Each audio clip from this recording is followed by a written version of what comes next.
Si Baki Hanma ay isang 18 taong gulang na high school martial artist na may mga isyu sa kanyang tatay na mas komplikado pa kaysa sa calculus.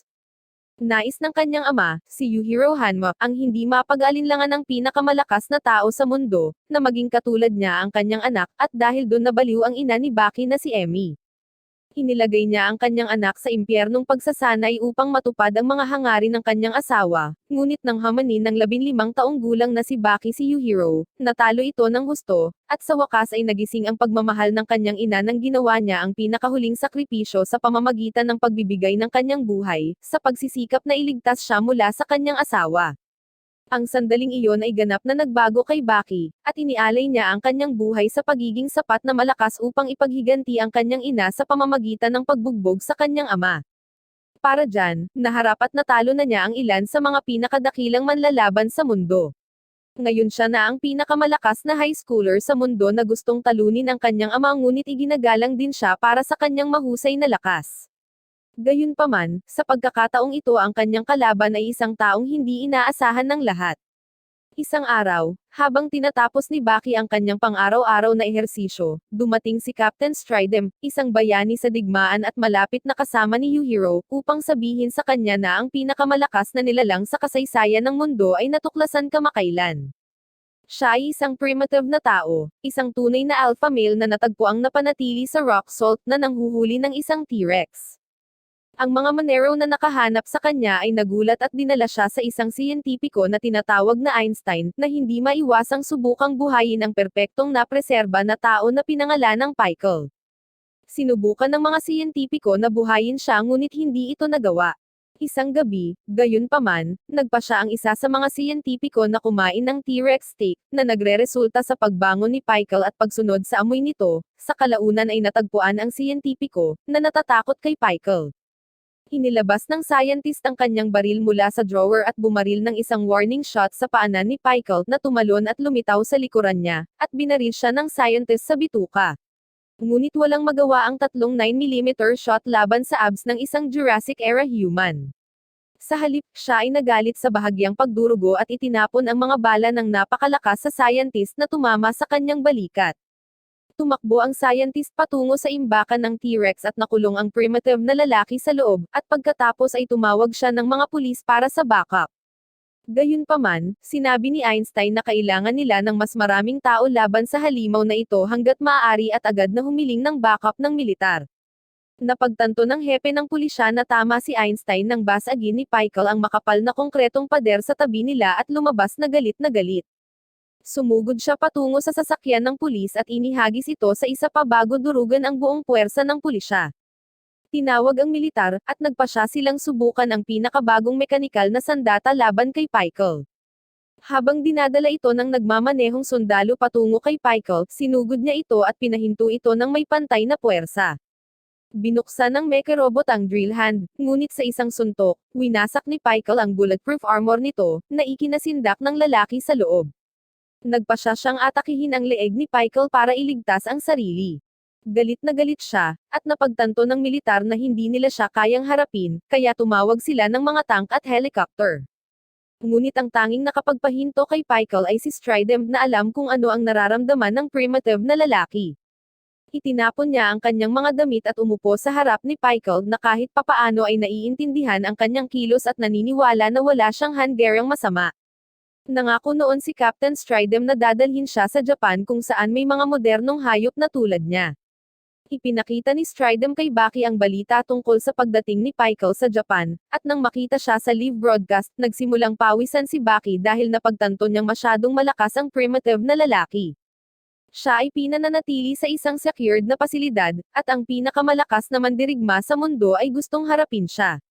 Ang isa sa kanila ay ang pangalawang pinakadakilang kung fu master mula sa China, na minsang nagligtas sa buhay ni Baki, si Ritsu, na pumasok sa bakod ng kuryente at pagkatapos ay sumusunod sa isang gwardya na nagpapatrolya na parang anino. Palihim siyang pumasok sa pasilidad upang makitang bukas na ang gate at naroon na ang isang kakaibang karate master. Ngunit pareho silang nagulat na si Dopo Orochi, ang pinakadakilang karate master sa mundo, ay nandoon na nauna sa kanila at nagtatago sa estatwa ng dinosaur. Mula sa tangke ng tubig ay nanggaling si Jack Hanma, ang kapatid ni Baki mula sa ibang ina, na nagdroga at nag-opera para lumakas dahil kapareho niya si Baki na may isyo sa kanilang tatay. Binasag ng isa pang lalaki ang pader, at ito ay si Katsumi, ang ampon na anak ni Dopo, na isang henyo ngunit isang wannabe pa rin na nag-iisip na siya ay nasa malakas na mandirigma. Naroon din si Goki Shibukawa, isang munting Aikido master, at si Jacko, isang Kung Fu master at preacher. Lahat sila ay naruroon upang makita si Pikel, ngunit siya ay natutulog ng mapayapa, at sinipa ni Jack ang kanyang pugad upang gisingin siya. Ang primitive na tao ay gumising lamang para umihi, at naglalabas ng sapat na tubig upang iligtas ang isang nasusunog na gusali sa sunog. Habang ang lahat ay kailangan pang pumuslit para makapasok, si Yuhiro ay dumiretso sa gate, at ang kanyang aura ay napakatindi kaya't ginawa niyang magkakaaway ang mga gwardya upang hindi niya sila labanan. Matapos itigil ang mga ito, pinutol niya ang lock gamit ang isang karate chop at pumasok sa secured facility na parang pag-aari niya ito. Winelcome niya si Pikel sa modernong panahon, at habang tinutuya siya ni Katsumi, sinabi ni Yuhiro na walang gustong makasama siya, kahit ang kanyang ama. At tulad ng sinumang insecure na tao, sinusubukan niyang salakayin ang kanyang kalaban. Hinaranggan ni Yuhiro ang kanyang suntok at iniwasan ang kanyang sipa, at sa maikling sandali na iyon, tinanggal niya ang mga sintas sa kanyang sapatos na nagpapakita na siya ay mas mabilis kaysa kay Flash. Ibinato niya ang mga sintas sa mukha ni Katsumi, at pagkatapos ay pumasok sa enclosure na walang susi, naglalakad lamang sa bulletproof na salamin at binasag ito gamit ang presyon ng kanyang mukha. Binati niya si Pikel ng isang fist bump, at sa sandaling hawakan siya ni Pikel, nakita ni Pikel ang isang T-Rex sa katauhan ni Yuhiro na nakabakaka ang bunganga. Nakangiti si Pikel habang sinusubukan niyang itulak siya pabalik, ngunit pinaikot siya ni Yuhiro, at nang bumangon si Pikel, ang commander ng militar na namamahala sa lugar ay nag-anunsyo na lumabas si Yuhiro. Siya ay kumikilos tulad ng isang tagahanga bago nagmakaawa kay Yuhiro na iwanan si Pikel dahil siya ay isang kultural na kayamanan para sa buong mundo. Gusto ni Yuhiro ang mga taong alam ang kanilang lugar at sumang-ayon na umalis kasama ang iba pang mga manlalaban sa silid, at sila ay ibinaba sa ilang distansya. Ngunit habang si Pikel ay naiwang mag-isa, naiisip lamang niya kung paano siya pinaikot ni Yuhiro, at wala ni isa sa kanyang mga nakaraang kaaway ang magagawa iyon, na nagpapa-curious at nagpapasaya sa kanya. Si Baki ay ang tanging malakas na tao na hindi nagpaplano ng isang labanan laban kay Pikel dahil wala siyang gana na patunayan ang kanyang sarili na pinakamalakas. Ngunit pagkatapos ay pumunta siya sa dojo ni Ritsu, kung saan ipinakita niya sa kanyang mga estudyante ang kanyang lakas sa pamamagitan ng pagsira lamang sa mga blok na sinabihan siyang basagin kapag lahat ito ay magkatabi. Pumalakpak si Baki para sa kanya, at pagkatapos ay hiniling niya na turuan siya ni Ritsu ng kung fu, ngunit tumanggi siya, sinabi na hindi na siya interesado sa kanya o sa iba pa dahil namamangha siya kay Pikel mula nang makita niya ito sa balita, at iniisip niya ito palagi na makikipaglaban sa kanya. Samantala, si Pikel ay nasa arena na pinamamahalaan ni Takogo, na siyang respetadong organizer ng pinakamalaki at pinakamabangis na fighting tournament sa mundo. Dinala ni na Einstein at Stridem si Pikel dito dahil hindi siya nakakain ng kahit ano sa loob ng isang buwan, at dahil sa kanyang pride bilang isang mandirigma, hindi siya kakain ng anumang bagay na hindi niya nilalabanan. Nagdala sila ng mabangis na toro, oso, at leon upang labanan siya, ngunit ang bawat nilalang ay tumakas. Kaya naglabas sila ng isang higanteng Siberian tiger na gutom na gutom. Hindi natakot ang Siberian tiger, at tumayo si Pikel para harapin ito. Habang tumatakbo ang dalawang halimaw patungo sa isa't isa, nanalo si Pikel sa pamamagitan ng pag-crack ng gulugad ng tigre sa pamamagitan ng pagyakap dito, at pagkatapos ay kumain siya ng masaganang pagkain. Mabilis na kumalat ang balita tungkol sa kanyang pagpatay at pagkain ng isang endangered na hayop, at nang malaman ito ni Ritsu, dumiretso siya kay Takogo at nalaman na kinakain lamang ni Pikel ang mga umaatake sa kanya. Para sa pagkakataong lumaban kay Pikel, nag-alok si Ritsu na maging pagkain niya kapag natalo siya, at habang hindi natutuwa si Takogo tungkol dito, hindi niya mapigilan ang ideya ng isang kapana-panabik na laban. Ang paghahanda ay ginawa, at si Einstein ay hindi kumbinsido sa labanan, ngunit sina Stridem at Takogo ay nagsabi na ang Kung Fu Master ay hindi matatalo ng ganoon kadali. Natutulog si Pikel sa gitna ng arena, ngunit bigla siyang nagising nang maramdaman niya ang presensya ng isang malakas na papalapit sa kanya. Bumangon siya at tumingin sa paligid, at habang tumatalon si Ritsu sa loob ng arena, naghahanda din si Pikel ng fighting stance dahil naramdaman niya siya bilang banta. Alam ni Ritsu na maaring ito na ang kanyang huling laban, at handa siyang ibigay dito ang lahat ng mayroon siya, at pumasok siya sa zone ni Pikel kung saan ang isang hampas ay naghatid sa kanya ng pagkaladkad sa sahig at siya ay bumagsak sa kahoy na bakod. Tumayo siya at napagtanto na hinding-hindi niya mapapantayan ang malupit na lakas ni Pikel kaya't sasaktan niya ito gamit ang martial arts. Si Pikel ay nagmamadaling lumapit sa kanya, at sinipa ni Ritsu ang kanyang mukha, pagkatapos ay hinampid niya siya ng kanyang ponytail, pinabagsak siya sa pamamagitan ng pagsipa ng kanyang mga binti, at pagkatapos ay tinapos ito ng isang sipa sa kanyang mga mukha. Bumagsak si Pikel sa lupa at agad na nag-react ang kanyang katawan sa pamamagitan ng pag-iyak, ngunit sa kanyang pagbangon, pinuri ni Ritsu ang kanyang katatagan. Muli niyang inatake si Pikel, pinalihis at iniiwasan ang kanyang mga pag-atake at tinamaan siya ng ika-6 na chain hit combo na tinatawag ding Brain Rattler. Iniisip niya na si Pikel ay tiyak na nagkaroon ng brain concussion sa ngayon, ngunit si Pikel ay hindi man lang naapektuhan nito. Biglang inatake ni Pikel ang ulo ni Ritsu, binigay sa kanya ang brain concussion na iniisip niya lang kanina.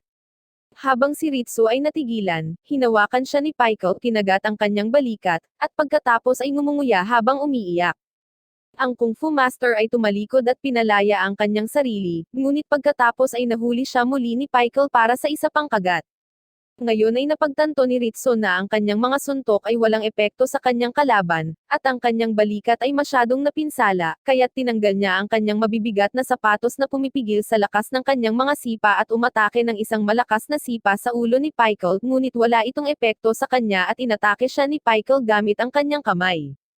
Tumayo si Ritsu at napagtanto na ang kanyang martial arts ay natalo sa lakas ng isang primitive na tao, at nagpasya siyang hindi na niya ito gagamitin. Kaya't tinalikuran niya ang martial art na ipinagmamalaki niya, at umiiyak habang tumatakbo patungo kay Pikel gamit ang isang windmill punch. Wala itong pinsala, ngunit biglang nalito si Pikel dahil ito ay estilo ng pakikipaglaban ng mga kababaihan, at hindi na niya maisip na si Ritsu ay sulit pang labanan ngayon. Ngunit ang katawan ni Ritsu ay likas na kumikilos, at hinaranggan ito ni Pikel.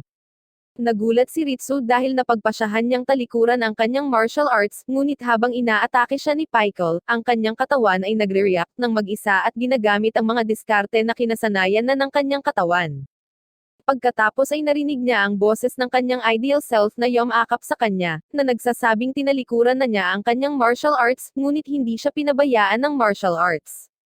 Ang ideal self ay nagsasabi kay Ritsu na kalimutan ang lahat ng kanyang iniisip at magtiwala sa kanyang sarili, at ginawa niya iyon. Habang si Pikel ay lumapit sa kanya para sa isa pang pagkagat, gumamit siya ng isa pang brain rattler, na sinusundan ng ball crusher.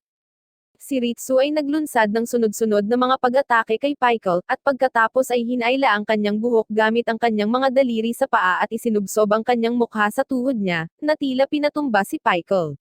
Nagtataka si Ritsu kung nanalo siya sa huling pag-atake na iyon, at iniisip ni Natakogo at Stridem na nanalo na nga siya. Ngunit sinabi sa kanila ni Einstein na hindi siya nanalo dahil ang sipa ay walang pinsala kay Pikel. Noong una nila siyang nakuha, sinuri nila siya sa lahat ng uri ng mga test at nalaman na ang kanyang mga buto sa leeg ay masyadong makapal, at sinabi ni Einstein na ang gayong istruktura ay matatagpuan lamang sa mga leeg ng mga hayop na may 4 na paa. Maaring matansya na si Pikel ay naglalakad gamit ang kamay at paa sa mahabang panahon ng kanyang buhay. Habang muling bumangon si Pikel, mukhang ayos na siya, at nang atakihin siya ni Ritsu, tumalon siya at pagkatapos ay kinuha ang posisyong nakayuko na parang isang hayop na handang manghuli. Naghanda si Pikel na salakayin si Ritsu, na naninindigan din sa pakikipaglaban, determinadong hindi iiwas o tatakbo ngunit lalaban lamang.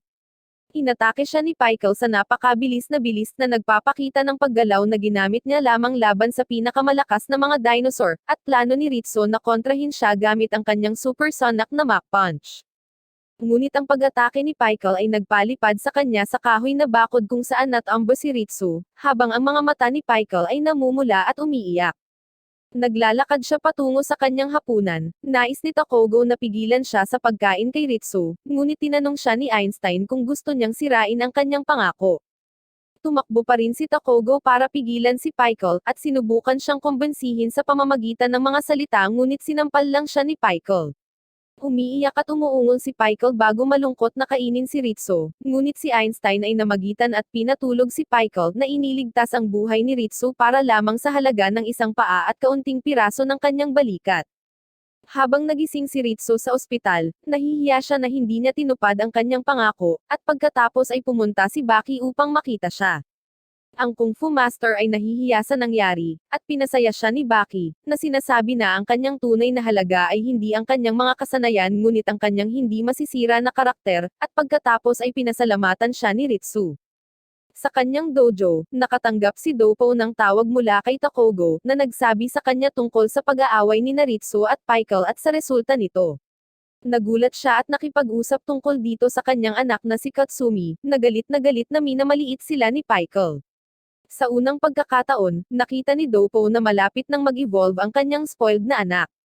Samantala, si Pikel ay nasa lungsod, nagtatago sa isang tambakan ng basura, kung saan ninakaw niya ang mga damit ng isang lalaki na kasing laki niya, at pagkatapos ay lumakad palabas sa lungsod kung saan nalilito siya ng lahat, na humahantong sa kanya sa isang krisis sa pagkakakilanlan. Nagugutom na rin siya dahil wala pa siyang kinakain mula noong ilang kilo ng laman na nakuha niya sa binti ni Ritsu. Siya ay may paghanga para sa Kung Fu Master para sa pagpapakita ng malaking lakas ng loob sa kabila ng kanyang maliit na lakas. Nawala sa pag-iisip si Pikel habang tumatawid siya sa kalsada nang mabangga siya ng isang truck. Siya ay itinapon ngunit may ngipin ang truck, at habang ang nag-aalalang driver ay lumapit sa kanya, siya ay tumayo at tumakbo patungo sa truck, at dinurog ito sa kanyang matinding lakas. Hinawakan niya ang truck at itinaas upang makaganti sa bawat biktima ng truck. Pagkatapos, pinaghahampas niya ang container, at nang buksan niya ito, nakita niyang may laman sa loob nito. Kaagad na sinimula ni Pikel ang pagkain ng isang buong baboy sa pag-aakalang ito ang karne ng higanteng mekanikal na hayop na natalo niya.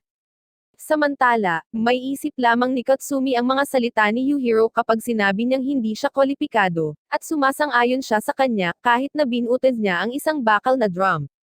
Ginawa siyang direktor ng paaralan ng karate, ngunit alam niyang hindi siya kasing galing ng kanyang ama, at upang magkaroon ng tagumpay sa ilalim ng kanyang pangalan, nagpasya siyang lalabanan niya si Pikel.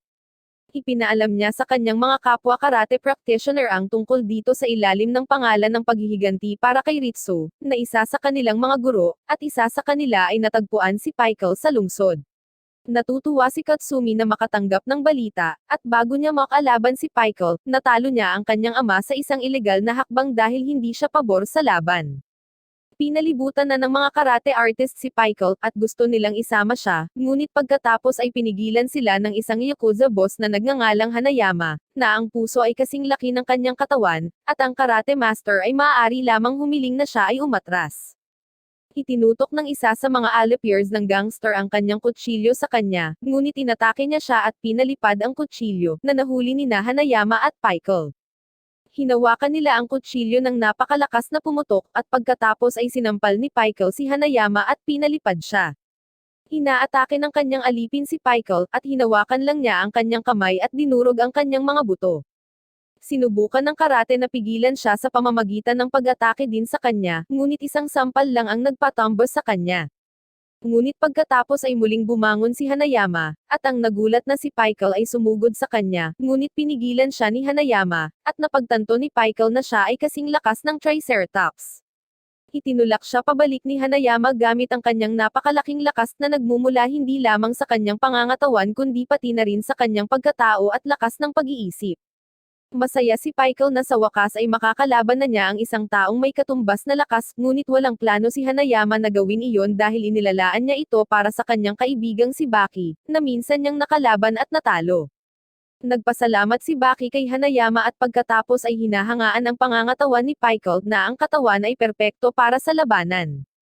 Habang pinagmamasdan ng mga mag-aaral ng karate at iba pang nakikinod kung ano ang magiging reaksyon ng pinakamalakas na high school sa pinakamalakas na nilalang. Walang nagawa si Baki kundi sabihin na gusto niya talagang kalabanan si Pikel at humingi ng tawad sa pagpigil nito. Inimbitahan siya ni Pikel para sa isang fist bump, at si Baki ay obligado. Ginagamit niya ang parehong galaw na ginamit ni Yujiro sa kanya para i-flip siya. Laking gulat ni Baki nang tumayo siya pabalik dahil ang ginamit lang ni Pikel ay Aikido, na gumagamit ng momentum ng kalaban laban sa kanila, at talagang nasasabik siya. Ang dugong Hanma sa kanya ay napukaw at pumalit sa kanyang mga sentido habang sinisipa niya si Pykel ng buong lakas, ngunit pagkatapos ay humingi ng paumanhin, na sinasabi na hindi niya sinasadyang saktan siya. Hindi galit si Pykel, sa halip, niyaya niya si Baki pabalik sa kanyang lugar. Ibinalik niya si Baki sa arena, at nang makita ang kanyang intensyon, naghanda si Baki na lumaban, ngunit tinanong siya ni Hanayama kung sigurado ba siyang gusto niyang gawin ito, at napagtanto ni Baki na magkakamali siya. Nagpasalamat si Baki sa kanyang kaibigan na nagpatigil sa kanya sa paggawa ng kalokohan dahil lang sa kanyang instincts, ngunit ayaw ni Pykel na umatras siya at sinipa si Baki, na pinalipad palabas ng arena. Natambo siya sa nag-iisang sipa na iyon, at nagsimulang magdiwang si Pykel sa pamamagitan ng pagsasayaw ng budats. Samantala, medyo gamaan ang loob ni Katsumi nang malaman niyang kailangan niyang labanan si Pykel, ngunit nang dumating si Ritsu sa dojo upang i-lecture siya bilang kanyang guro, wala siyang kahihiyan sa pagsasabing ang paghihiganti ay isang dahilan lamang. Gusto lang niyang ipaglaban ang isang mas malakas kaysa sa kanya, at wala na siyang pakialam kung manalo o matalo.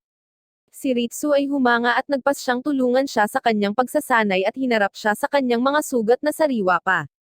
Itinuro ni Ritsu kay Katsumi ang higit patungkol sa Mach Punch na magagamit nilang dalawa, na sinasabing isang tao lang ang ganap na nakabisado nito, at siya ang Grandmaster ng Kung Fu. Nanunood sila ng mga video ng mga bala at latigo sa slow-mo para makita ang sonic boom. Maaring gamitin ni Katsumi ang galaw na iyon sa pamamagitan ng pagpapabilis ng suntok sa iba't ibang kasukasuan, ngunit hindi ito sapat para mapabagsak si Pykel. Nais niyang magdagdag ng higit pang mga joints dito, kabilang ang gulugod at ang kanyang mga daliri, at habang pinupuri ni Ritsu ang kanyang mga iniisip, ang Grandmaster ng Kung Fu, ang 146 na taong gulang na Kako, ay nagulat sa kanila. Sinabi niya na nakita niya ang kanilang demo, ngunit ngayon ay ipapakita niya sa kanila kung ano ang hitsura ng isang tunay na supersonic attack. Sinabihan niya si Ritsu na hawakan ang isang itlog na may sinulid, at pagkatapos ay wasakin ito ng napakabilis upang walang makakita nito. Sinabi niya kay Katsumi na isipin na ang kanyang kamay ay walang limitasyong mga kasukasuan, at gamit ang imahinasyon na iyon ay makakamit niya ang mas mabilis na pag-atake. Kaya sinubukan ito ni Katsumi, at kahit na sa una ay nabigo siya, patuloy niyang sinusubukan hanggang sa makuha niya ito. Iniangkop niya ang pag-ataking iyon sa isang punto kung saan naiisip niya na ang kanyang buong katawan ay gawa sa mga kasukasuan, at sa isang pag-atake, nilikha niya ang kanyang sonic boom na sapat na malakas upang mabasag ang mga bintana ng silid. Narinig din ni Baki ang sonic boom habang kasama niya ang kaibigan niyang si Rom-ino, isang bully boy na kamakailan niyang kaibigan. Naghahanda siyang magsanay gamit ang kanyang advanced na shadow boxing technique, at tinanong ni Stridem kung sino ang kanyang kalaban. Si Baki ay pumasok sa isang estado ng pakikipaglaban sa pagmumuni-muni kung saan ang kanyang imahinasyon at espiritu ng pakikipaglaban ay naglalabas ng anumang kaaway na gusto niyang labanan, at sa pagkakataong ito ay isang T-Rex. Tinawag ni Katsumi si Takogo upang ayusin ang isang laban kay Pykel, at ang laban ay nakatakda sa isang baseball stadium sa 6:00 ng umaga. Nakipagkita si Katsumi sa kanyang adoptive mom at sa kanyang birth mom at pagkatapos ay niyakap sila, dahil maaaring ito na ang huling pagkakataon na makikita niya sila. Iniisip niya kung gaano siya kaswert na magkaroon ng dalawang ina habang lumalaban siya, at nahanap niya si Baki sa koridor na nakipag-away pagkatapos ng kanyang pakikipaglaban sa imaginary T-Rex. Siya ay nagseselos at tinutuya si Katsumi na siya ay mapalad na makalaban si Pykel, ngunit hindi niya ito pinansin at lumagpas sa kanya, kung saan nakasalubong niya si Dapo na nagsabi sa kanya na huwag asahan ang kanyang ama na gagawa ng paglilinis para sa kanya. Sa sandaling siya ay tumuntong sa stadium, isang shockwave ang bumulaga sa kanya, at ito ay nagmumula sa mga suntok ng 50,000 mag-aaral ng karate school na nagtipon doon ng maaga sa umaga upang pasayahin ang kanilang pinuno. Si Katsumi ay nalulula sa suporta at lumakad mismo sa kabilang panig ng stadium kung saan alam niyang naghihintay si Pykel na labanan siya. Biglang tumalon si Pykel palabas ng gate, handang lamunin siya. Sa isang iglap, napaatras siya ng baba, dibdib, tadyang, at hita ni Katsumi, ngunit muling tumalon si Pykel sa kanya. Sinipa siya ni Katsumi gamit ang ball ang crusher, saka kinalampag ang kanyang baba gamit ang sipa ng tuhod, ngunit lahat ng iyon ay walang epekto kay Pykel. Pagkatapos ay umatake pabalik si Pykel gamit ang isang mapangwasak na sipa, at hindi lamang ito hinulaan ni Katsumi, hinaranggan niya ito ngunit lumilipad siya tulad ng isang soccer. Ngunit sa pagbangon niya sa pag-iisip tungkol sa lakas ng kanyang kalaban at pagpapasalamat sa kanyang tunay at adoptive na mga magulang sa pagbibigay sa kanya ng lahat, nakita niyang napawi ang ngiti ni Pikel na nakikita niya ngayon na hindi lang siya isang laruan kundi ang kanyang pagkain. Ipinaalala sa kanya ni Katsumi ang kanyang prey, at kumuha siya ng malawak na armadong paninindigan na katulad ni Yujiro, at lahat ng mga manlalaban sa madla ay nababalisa tungkol sa kung ano ang mangyayari ngayon. Naunang gumalaw si Pikel, at kaagad pagkatapos noon, inatake siya ni Katsumi ng isang perpektong suntok sa mak, at naramdaman ni Pikel na ang epekto nito ay parang buntot ng T-Rex. Natigilan ng sonic boom ang buong stadium upang tumahimik, at habang nakaluhod si Pikel, naghiyawan ang lahat. Naramdaman ni Pikel ang sakit na ito sa unang pagkakataon sa kanyang buhay, at habang iniisip ni Katsumi ang pagiging epektibo ng kanyang Mach Punch, napagtanto niya na ang paggamit nito sa anumang mas mahirap kaysa sa isang itlog ay masisira rin ang kamao ng gumagamit.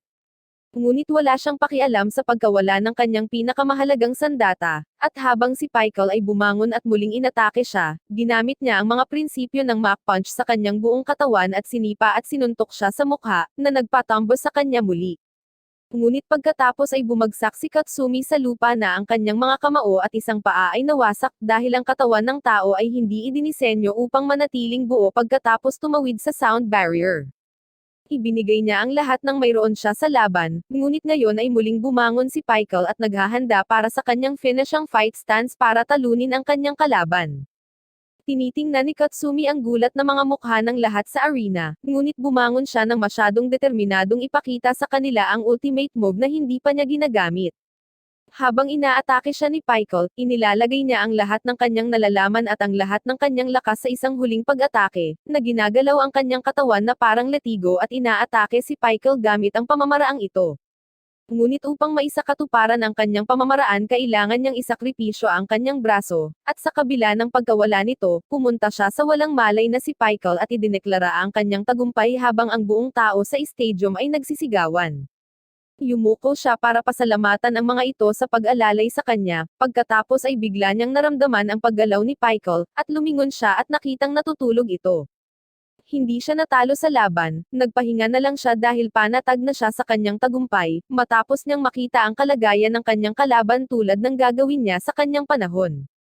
Ngunit sa kanyang paggising muli, nagsimula siyang umiyak, at napagtanto ni Katsumi na ang pinakamalakas na tao sa kasaysayan ng mundo ay kinilala siya bilang isang taong karapat-dapat na igalang at kainin, at nagsimula rin siyang umiyak. Tinanggap na ni Katsumi ang kanyang pagkatalo at ang kanyang kapalaran, at hinayaan niyang salakayin siya ni Pikel at hiniling na lumunin siya. Hindi maaaring hayaan ni Takogo na mangyari iyon at inilagay na niya ang mga hunters na may tranquilizer guns na handang patulugin si Pikel at protektahan si Katsumi. Ngunit bago niya maibigay sa kanila ang utos na bumaril, tumayo si Dopo sa harap ng matanda, sinabihan siyang pigilan ang mga hunters o kakainin niya ang kanyang kamao. Nais niyang mabuhay at mamatay ng may karangalan ang kanyang anak, at ito ay magiging posible lamang kung tutuparin niya ang kanyang pangako kay Pikel, na nakaluhod sa kanyang harapan habang ang kanyang mga kamay ay nakikiisa sa panalangin, na siyang likas na reaksyon ng mga tao sa mga bagay na hindi nila maintindihan at mga emosyong hindi nila mapigil. Para igalang ang mga pagsisikap at sakripisyo ni Katsumi sa kanyang harapan. Nagpasya siyang umatras ng walang laman ang tiyan dahil napuno ang kanyang puso ng mga labis na emosyon. Inalis ng mga medak si Katsumi habang ang lahat ng mga estudyante ng karate ay nakaluhod para magbigay galang sa kanya. Sa bulwagan, nandoon ang mga importanteng tao, at ipinagmamalaki nila ang laban na ginawa niya laban kay Pikel. Umiiyak si Pikel sa basement pagkatapos ng magandang laban. Nagising si Katsumi sa ospital na si Ritsu ang nag-aalaga sa kanya, at pinag-uusapan nila kung paanong ang kanyang tagumpay sa huling labanan ay hindi lang sa kanya. Ngunit sa lahat ng mga tao na nagsulong ng kung fu at karate sa kasalukuyang estado. Pagkatapos ay dumating si Baki upang batiin siya ng mga bulaklak at sinabi na sa kabila ng lahat ng iyon ay hindi pa rin siya manalo. Nagalit si Ritsu, ngunit sumang-ayon si Katsumi, sinabi na ibinigay niya ang lahat, at ngayon ay turn ni Baki na kunin ang labanan mula sa kung saan niya ito iniwan. Kinuha ni Baki ang rose petals mula sa bouquet sa kanyang kamay at pagkatapos ay dinurog ang mga ito upang kunin ang mahahalagang langis nito para ipahid sa mukha ni Katsumi, habang tinatanggap niya ang kanyang kahilingan na makipaglaban kay Pikel. Nagsisimula siyang maghanda para sa laban, at kapag sinubukan niyang magsagawa ng image training sa pamamagitan ng pag-iisip kay Pikel sa kanyang harapan, lubos siyang nabigo sa kabila ng nakita niya sa pagkilos. Pumasok si Ritsu sa training room at sinabing hindi nila masabi ni Katsumi kung ano ba talaga si Pikel dahil hindi nila masusukat ang tunay niyang lakas. Si Baki ay tumawa na parang baliw, na nagsasabing hindi siya makapaniwala na kailangan niyang makipag-away sa isang hindi kapani-paniwalang malakas na lalaki. Nagpasya siyang pumunta at labanan siya bukas, ngunit bago niya magawa iyon, ang kanyang kapatid na si Jack ay nagkusa na upang labanan si Pikel. Bumangon si Pikel upang makita ang isa pang malakas na lalaki na dumating upang makipag-away sa kanya, at siya ay naiiba kumpara sa iba pang dalawang nauna sa kanya. Siya ay isang prangka na tao na tinamaan siya ng isang malakas na suntok ngunit hindi ito gumagawa ng anumang pinsala. Naintriga si Jack sa mga pangil ni Pikel at ipinakita sa kanya ang kanyang mga ngipin na sapat na malakas para kumagat ng nyog, at ngayon ay gusto niyang magkaroon ng baitang competition sa isang primitive man. Tumalon sila sa isa't isa at ipinakita ang pinakamatinding pag-atake sa pagitan ng dalawang lalaki. Tinawag ni Baki si Takogo tungkol sa isang matchup kay Pikel bukas, at sinabi niya sa kanya kung ano ang nangyayari, pinagalitan siya sa pagiging huli, at si Baki ay natarante habang nagmamadali siya sa arena. Napatunayan ni Pikel ang kanyang superior na lakas ng panga sa pamamagitan ng pagkagat sa mukha ni Jack, at pagkatapos ay ibinato siya gamit ang kanyang mga muscles sa leeg. Si Pikel ay ngumunguya sa mukha ni Jack at nilunok ito, at si Jack ay tumatawa na parang baliw nang matalo sa unang round. Ngunit sa muling pag-atake sa kanya ni Pikel, sinuntok niya ang buong lakas at pinalipad ang kanyang napakalaking katawan. Napagtanto na ngayon ni Jack na ang kanyang buong lakas na suntok ay walang epekto sa kanyang kaaway at na ang kanyang makapal na bungo ay naprotektahan ang kanyang utak mula sa lahat ng pinsala, ngunit ito ay sapat na nakakatuwa kay Pikel upang ilunsad ang kanyang pamatay na strike sa kanyang kaaway, at inatake niya kaagad si Jack. Tumatakbo sina Baki at Ritsu para masaksihan siyang itinapon sa bubong na parang volleyball. Dahil alam niyang kaharap niya ang isang mas malakas na kalaban, inilagay ni Jack ang kanyang sarili sa pinakamalakas na strength enhancer na mahahanap niya, at nagmamadali siyang pumunta sa kinaroroonan ni Pikel bago siya tuluyang bumangon at binasag ang kanyang mukha sa mga stand. Binuhat niya siya at itinapon sa arena, pagkatapos ay tumalon sa tabi niya at tinanong siya kung talagang naisip niya na ang mga tao ay nag-evolve mula pa noong panahon niya. Sinipa niya mismo sa mukha si Pikel, at habang siya ay bumagsak, tinapakan niya ang kanyang mukha bago siya binuhat at inisip muli ang lahat ng ginawa niya para lang sa lakas, kasama ang sobrang ehersisyo, at maging ang pagpapahaba ng buto na operasyon. Natigilan si Pikel, at pagkatapos ay kinagat ni Jack ang kanyang tainga at iniluwa pabalik sa kanya. Napagtanto ni Pikel na kinuha ng lalaki ang isang bahagi ng kanyang katawan, at ngayon ay napuno siya ng galit at puot sa kanya. Hindi huminto si Jack at nagmamadaling suntukin siya muli, ngunit hindi niya nataman si Pikel na kahit papaano ay nakaiwas, isang palakpak lang ang maririnig, at alikabok ang makikita. Walang pakialam si Jack at sinipa si Pikel na ulit ang parehong bagay, at kahit na mukhang hindi gumalaw si Pikel kahit isang pulgada, tuluyan na niyang naiwasan ang pag-atake. Nang makita lamang ni Jack ang sirang bakod sa likod ni Pikel ay napagtanto niya na hindi lamang naiwasan ni Pikel ang kanyang mga pag-atake sa napakabilis na bilis kundi ginamit din niya ang bakod bilang bukal at tumalon pabalik sa kanyang orihinal na lugar nang hindi niya ito pinapansin. Si Jack ay nalulula sa pagkakaiba ng kanilang mga kakayahan, at napagtanto niya na hindi siya nakikipaglaban sa isang tao ngunit isang hayop na mas malakas kaysa sa lahat ng mga dinosaur. Muli silang nagbanggaan, at naunang sinuntok ni Jack si Pikel ngunit hindi man lang ito kumibo at hinampad siya ng brain rattler. Lumipad si Jack, at pagkatapos ay sinaktan siya ni Pikel ng paulit-ulit, hindi man lang niya hinayaang tumuntong sa lupa at umatake ng isang malakas na suntok.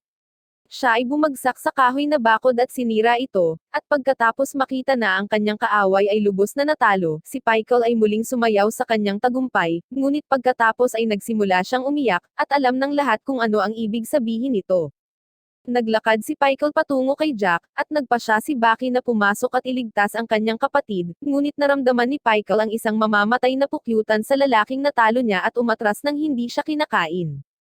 170 milyon 20 taon na ang nakalilipas noong siya ay isang teenager pa lamang, si Pikel ay nakaharap sa isang naninira sa unang pagkakataon, nagawa niyang talunin ito at nagpas siyang kainin ito, ngunit pagkatapos ay tumama ang laso ng bubuyog sa kanyang dila, at iyon ay isang sensasyon na mas malala kaysa sa anumang sakit na naramdaman niya noong araw na iyon. Nalaman niya na ang ilang mga bagay ay hindi namamatay kahit na sila ay pinatay, at siya ay sigurado na si Jack ay nahulog sa parehong kategorya. Si Baki at Takogo ay nagtataka kung ano ang maaaring mangyari, at habang papalapit si Takogo kay Jack na iniisip na hindi siya makakalaban kapag nawalan ng malay, nagkamali siyang hawakan siya. Pagkatapos, sa isang iglap, walang kamalay-malay na inatake siya ni Jack gamit ang dalawang kamay gamit ang isang pag-atake na pinlano niyang durugan ang utak ni Pikel sa pamamagitan ng mga tainga nito, ngunit salamat sa mas maliit na taas ni Takogo, naligtas ang kanyang buhay. Ito ay isang bagay na sinanay ni Jack ang kanyang katawan na gawin kung sakaling siya ay matalo ng sinuman, at ito ang kanyang paraan ng paghahatid ng isang nakamamatay na pag-atake sa kalaban. Dinala si Jack sa ospital kung saan ginamo siya ng isang henyong doktor at martial artist, at pagkatapos ay nakipag-usap kina Takogo at Einstein tungkol sa kung paano pa rin makagalaw ang ilang pambihirang tao kahit na nawalan na ng malay at kahit na pagkamatay. Habang nagkukwento siya sa kanila, tumakbo ang nurse sa kanya para ipaalam na tumakas si Jack. Dumiretso na ito kay Pikel kung saan siya unang humingi ng tawad sa pag-alis sa away nila, tapos biglang sinipa ang mukha. Patuloy niyang sinipa si Pikel na tumalikod at nagsimulang tumakbo hindi dahil sa anumang pinsala ang nagagawa ng mga sipa kundi dahil natatakot siya sa halimaw na nasa harapan niya.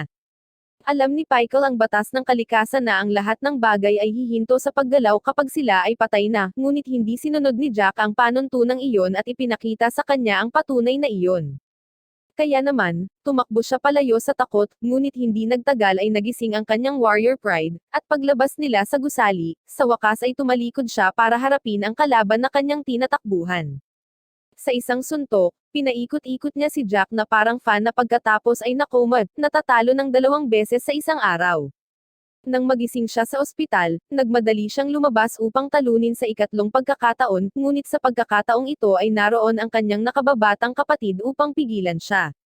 Ayaw tumigil ni Jack, ngunit sinabi sa kanya ni Baki na tapos na siya bilang isang mandirigma dahil matapos siyang talunin, maingat siyang binuhat ni Pikel paakyat sa pinakamataas na gusali na mahahanap niya at itinali siya doon para makakain niya ito mamaya.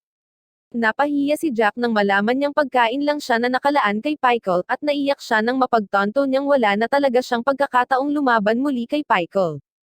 Ngayon ay nais ni Baki na labanan si Pikel, at upang walang ibang makagagawa nito bago siya, umupo siya kasama niya sa arena na matiyagang naghihintay na magutom siya, ngunit hindi niya alam na si Einstein at ang kanyang koponan ay nagpapakain kay Pikel ng T-Rex karne.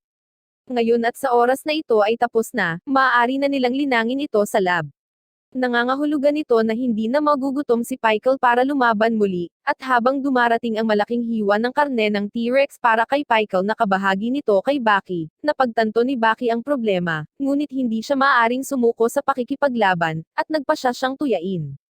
Pikel sa pamamagitan ng malumanay na paglapit sa kanya at marahang tinapik ang kanyang mukha sa isang mapagpalang paraan. Nagdudulot ito ng malubhang pinsala sa ego ni Pikel, galit na galit siya at inatake si Baki at itinulak siya sa kabilang panig ng arena, na nagsasabing ito ang unang pagkakataon na lalaban ang primitive man para lang sa kanyang pride at hindi para sa kanyang pagkain. Sinipa siya ni Baki, at pagkatapos ay hinampes ang kanyang mukha ng isang malakas na sipa, na nagpabagsak kay Pikel sa lupa. Nandoon si Ritsu para panoorin ang simula ng laban, at ni-recap niya ang unang sandali ng laban para kay Hanayama at Takuga na huli lang dumating ng ilang segundo. Habang pababa si Pikel, naghahanda si Baki na lumaban sa pamamagitan ng pagtanggal ng kanyang mga damit at sapatos, lumakad siya sa kanyang kalaban at sinipa ng malakas ang kanyang mukha, at nang hindi siya binibigyan ng pagkakataong makabawi, siya ay tumalon at tinapakan siya ng paulit-ulit. Nawalan ng tiwala si Pikel at tumakbo, ngunit sinakal siya ni Baki. Iniisip na ang labanang ito ay hindi tungkol sa pagkapanalo o pagkatalo, ito ay isang purong paligsahan ng lakas at pagmamataas. Si Pikel ay tumakbo ng mas mabilis kaysa sa isang kabayo at tumalon hanggang sa pinakamataas na hanay sa arena, at pagkatapos ay tumalon pababa mula roon, sila ni Baki ay bumagsak sa lupa, at si Baki ay halos mahimatay ngunit siya ay nakatayo pa rin, at walang sino man sa kanyang mga kaibigan ang makakaya. Naniniwala na siya ay napakatigas. Dahan-daang tinapik ni Michael ang kanyang balikat, at si Baki ay hindi na makareact dahil halos hindi na siya makatayo pagkatapos mahulog mula sa 30 metro. Ang kanyang mga panloob na organo ay gulo, at hindi siya makahinga, higit pa rito, halos magsuka siya ng dugo. Tapos pakiramdam niya sobrang bigat ng paa niya. Nagkunwari siyang maayos ang kanyang kinikilos, ngunit napagtanto ni Michael ang kanyang sitwasyon at pinagsisisihan niya ang pagiging malupit niya kay Baki, kaya napaluhod siya at ipagdadasal na sana siya nang hampasin ni Baki ang kanyang mga kamay. Ang kanyang pagmamataas ay umabot sa kanyang katawan kapag ang kanyang kalaban ay sinusubukang ipagdasal para sa kanya, at habang sinisigawan niya ito na huwag tumingin sa kanya, napagtanto niyang hindi siya makapagsalita. Nagulat si Michael at bumangon at sinuntok si Baki, ngunit ginawa niya ito ng malumanay hanggat maaari upang ipakita sa kanya na hindi siya mapanganib. Tumingin siya kay Baki at sinabi sa kanya na hindi siya masasaktan, kaya dapat niya itong paglaruan. Ang mga mahihinang hampas na iyon ang nagpagalit sa ego ni Baki, at sinisisi niya ang kanyang sarili sa pagiging mahina para makipag-away kay Michael, kaya umakyat siya pabalik sa lugar kung saan siya ibinagsak kanina at tumalon pababa sa arena, na nasugatan muli ang sarili. Pagkatapos ay tumayo siyang muli at sinabi kay Michael na hindi niya kailangan ang kanyang awa, at si Michael ay walang ideya kung bakit sinadya ni Baki na saktan muli ang kanyang sarili. Tapos bigla siyang inatake ni Baki, at parang hindi tumama ang suntok niya, pero natamba si Michael, at nagulat ang lahat. Bumangon siya at lumakad patungo kay Baki, ngunit nawalan siya ng balanse at nahulog muli, at si Ritsu lamang ang may ideya tungkol sa ginawa ni Baki. Ang makapal daw na bungo ni Michael ay hindi kayang basagin ng pinakamalakas na suntok ni Baki, nagnanasa lang sa dulo ng kanyang baba gamit ang balat ng kanyang kamao. Isa itong pamamaraan na bihirang ginagamit ng mga boksingero dahil nagpadala ito ng napakataas na dalas ng vibrations sa utak. 3 beses na tinamaan ni Baki si Michael sa pag-ataking iyon, at tiyak na nagpagulo iyon sa kanyang utak para mawala siya sa normal na paggana. Bumangon si Michael, at nalilito siya sa teknik na ginamit ni Baki, at kahit nanginginig ang buong katawan niya ay hindi siya tumatakas. Iniisip niya na ang kanyang kalaban ay maaaring magically gumawa ng ground move, at ngayon ay napagtanto niya na ang laban ay hindi magiging madali para sa kanya. Ngunit si Baki ay hindi pa nakakabawi mula sa unang pagkahulog, at upang bumili ng oras para sa kanyang sarili, nagpa siyang gumamit ng isang diskarte laban kay Michael. Iniwan niya ang kanyang katawan na maluwag at lumakad patungo kay Michael, sinampal siya sa likod at naging dahilan upang siya ay mapaungol sa sakit at gumulong sa sahig. Ito ang whip strike, isang hakbang na gagana sa sinumang kalaban. Sadyang hinayaan na maluwag ang katawan upang maghatid ng isang masakit na sampal na nagdulot ng matinding sakit kahit saan man tinamaan ang kalaban dahil ang target ay ang balat. Habang hinahampas ni Baki si Michael gamit ang whip strikes na iyon, umiiyak siya sa sakit, at ipinaliwanag ni Ritsu ang prinsipyo kina Hanayama at Takogo. Sinasabi niya na ang sandata na ito ang pinakamabisa sa kamay ng mga babae, at alam niya ito dahil sa buong buhay niya ay sinampal siya. Muling sinampal ni Baki si Michael, ngunit hinaranggan niya ang pag-ataking iyon gamit ang kanyang mga kamay at pumasok sa isang defensive formation, ngunit pagkatapos ay nakapasok siya sa kanyang killer strike position, handang tapusin ang laban, at bilang tugon, binago din ni Baki ang kanyang estilo ng pakikipaglaban. Ginagamit niya ang kung fu teknik ng paggaya sa isang tigre na sinusundan ng isang agila, isang mantis, isang unggoy, at isang oso. Alam ni Baki na wala sa mga ito ang magiging sapat upang mapabagsak si Michael, at iyon ang dahilan kung bakit nagpa siyang gayahin ng isang nilalang na mag-iingat si Michael, at ito ay isang Triceratops. Laking gulat nga ni Michael nang makita niya ang isa sa pinakamabangis na kaaway na nakalaban niya sa lalaking kalahati lang ng laki niya. Ginaya ni Baki ang estilo ng lumilipad na dinosaur, si Pteranodon, at pagkatapos ay isang T-Rex, at si Michael ay umatras sa takot dahil ngayon ang kanyang kaaway ay naging kombinasyon ng pinakamalakas na hayop na gumagala sa mukha ng Earth. Lumilitaw na si Baki ay may mga panga at buntot ng T-Rex, ang mga paa at sungay ng isang Triceratops, at ang mga pakpak at mga kuko ng isang Pteranodon. Nakatayo lang siya doon na nakatulala at inatake siya ni Baki, nahuli ang kanyang mga kamay, at pinaikot-ikot ang mga ito bago siya hinamped sa lupa. Naiintindihan na lamang ni Michael na siya ay nakagat at nilipad ng isang T-Rex. Habang bumangon si Michael at tumingin sa kanyang kamay, inatake siya muli ni Baki, at sa pagkakataong ito ay tumalon si Michael at ginamit ang bakod sa likod niya bilang launchpad upang makamit ang ganap na paalang na simula. Ito ang pamamaraan na nagbigay sa kanya ng pinakamataas na posibleng momentum upang labanan ang mga dinosaur na 100 beses na mas malaki kaysa sa kanyang sarili, ngunit hindi man lang sinubukang lumipat ni Baki mula sa kanyang posisyon. Hinarap niya ang pag-atake ng direkta, at pinalipad si Pykel sa sarili niyang momentum sa pamamagitan lamang ng bahagyang pagpitik ng kanyang kamay. Bumagsak si Pykel sa labas ng arena at muling tumayo, at pumunta si Baki sa mga sulok ng arena at minarkahan ang kanyang teritoryo, at iyon ang nagpagalit kay Pykel. Bumaba siya, at ngayon ay sinabi ni Baki na lumayo siya sa pagpapanggap na isang dinosaur, at ngayon ay lalaban sila tulad ng mga tao. Nilapitan niya si Pykel na hinaampon siya sa lupa ng napakalakas na puwersa at pagkatapos ay paulit-ulit siyang tinatapakan. Si Baki ay nanginginig sa pananabik ngayon, at nang siya ay bumangon, sinuntok siya ni Pykel at pinalipad muli. Pamatong siya sa kanyang mga paa, at pagkatapos ay muling hinaampon siya ni Pykel ng uppercut, at gumawa siya ng cartwheel bago matagumpay na lumapag muli sa kanyang mga paa. Patuloy siyang inaatake ni Pykel, at patuloy niyang iniiwasan ang lahat ng mga pag-ataking ibinato sa kanya, habang iniisip niya na kailangan niyang madaig ang primitive na tao bago niya labanan ang kanyang ama. Binabawasan niya ang kanyang malalaking galaw hanggang sa lumalabas na sumasayaw siya palayo sa mga suntok ni Pykel na nabigla nang makita ang kanyang hindi kapani-paniwalang bilis. Muli niyang sinalakay si Baki, na tila isang multo na hindi niya mahawakan kahit gaano pa siya kabilis. Parang dinaanan niya si Baki na kasing hirap hulihin ng paru-paro. At sa muli niyang pag-atake sa kanya, paulit-ulit din ang nangyayari. Nagulat si Pykel at naglagay ng ilang distansya sa pagitan nila habang patuloy niyang inaatake si Baki ng may matinding intensidad, na patuloy na sumasayaw at umiiwas sa mga pag-ataking iyon. Ngunit pagkatapos ay pumunta siya sa harap ni Pykel at ginamit ang pinakamalakas na ball crusher sa kasaysayan ng pakikipaglaban, at kahit na nakaligtas si Pykel ng mga katulad na suntok ng 2 beses, ang isang ito ay sobra para sa kanya, at siya ay naging isang fidget spinner dahil sa sakit.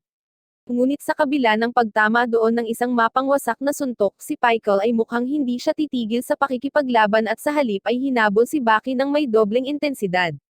Bumangon siyang nanginginig sa galit at pananabik at nagpakita ng malawak na ngiti sa kanyang kalaban. Biglang napansin ni Baki ang mga sugat sa katawan ni Pykel na dumadaloy sa dibdib niya, at nagtataka siya kung paano niya nakuha ang mga iyon. Ngunit nang makita niya ang parehong mga sugat sa kanyang likod, napagtanto niya na ang mga ito ay mga marka ng kagat ng isang T-Rex.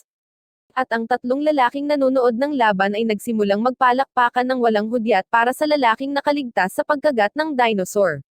Pagkatapos ay sinimulan ni Pykel na muling ayusin ang kanyang mga kasukasuan upang magbago sa kanyang huling anyo ng labanan, at siya ay nagiging mas malaki, mas malakas, at mas matatag kaysa dati. Nagpasalamat si Baki sa pagpapakita sa kanya ng kanyang huling anyo dahil ito ay tanda ng pagkakaibigan at paggalang. At upang ibalik ito sa kanya, hindi siya gumagalaw at hinaranggan ang buong lakas na suntok ni Pykel na nagpapadala sa kanya ng pagkaladkad sa sahig. Hinabol siya ni Pykel at muling binatukan ng isang malakas na suntok, ngunit tumalon siya at sinipa ang kanyang kamao gamit ang magkabilang paa, na nakansele ang epekto ng pag-atake. Nakangiti si Baki, na sinasabi na habang si Pykel ay may kalamangan sa pisikal na mga tuntunin, mayroon siyang mga kasanayan na dumating sa kanya bilang isang resulta ng sibilisasyon. Inatake siya ni Pykel ng isang malakas na suntok at hinaranggan niya ang pag-ataking iyon bago siya sinipa sa mukha. Naaalala ni Baki ang kanyang kasaysayan at lahat ng mga bagay at mga taong sumuporta sa kanya hanggang sa puntong ito. At pagkatapos ay nakikita rin niya ang kasaysayan ng umiiyak na si Pykel at kabilang sa mga hayop na nagdala sa kanya sa lugar na ito kung saan ang mga mukha ng mga tao na kanyang nilabanan at natalo. Hinatake siya ni Pykel, at inilalaan ni Baki ang lahat ng oras na magagamit niya upang isipin ang kanyang tugon. Sa huli, hinahayaan niya ang kanyang katawan na magpasya para sa kanya, at ang desisyon ay talunin ang kanyang kalaban sa suntok.